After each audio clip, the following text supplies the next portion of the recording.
क्रांतिज्योती सावित्रीबाई फुले यांचा जन्म 3 जानेवारी 1831 रोजी सातारा जिल्ह्यातील नायगाव येथे झाला।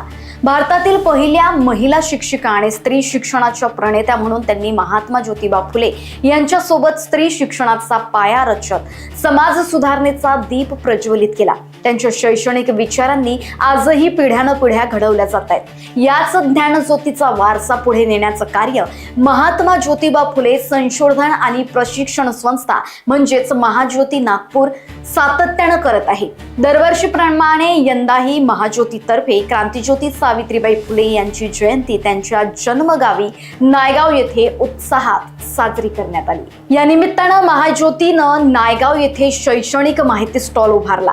या स्टॉलला विद्यार्थी आणि पालकांनी मोठ्या संख्येनं भेट देत विद्यार्थी शैक्षणिक आणि रोजगाराभिमुख योजनांची माहिती घेतली। स्पर्धा परीक्षा पूर्व आणि मुख्य प्रशिक्षण, वसतिगृह सुविधा, शिष्यवृत्ती योजना, कौशल्य विकास प्रशिक्षण, परदेशी उच्च शिक्षणासाठी मार्गदर्शन तसेच डिजिटल शिक्षणाच्या संधी यांचा लाभ कसा घेता येईल याबाबत सविस्तर मार्गदर्शन करण्यात आले। स्टॉलवर आलेल्या विद्यार्थी आणि पालकांनी घेतलेल्या विचारलेल्या प्रत्येक प्रश्नाला महाज्योतीच्या अधिकाऱ्यांनी संयमानं आणि समर्पक उत्तरे देत मार्गदर्शन केलं।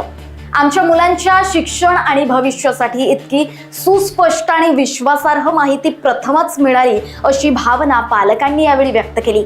तर अनेक विद्यार्थ्यांनी महाज्योतीमुळे आमचे शिक्षण आणि करिअर घडवण्यासाठी नवे दालन खुले झाले आहे अशी उत्स्फूर्त प्रतिक्रिया दिली। क्रांतिज्योती सावित्रीबाई फुले यांच्या विचारांना कृतीत उतरवत शिक्षणाच्या माध्यमातून सामाजिक परिवर्तन घडवण्याचा महाज्योतीचा हा उपक्रम खऱ्या अर्थानं त्यांच्या स्मृतींना अभिवादन करणारा ठरलाय। लोकवाहिनी मीडियाकरिता ब्युरो रिपोर्ट सातारा।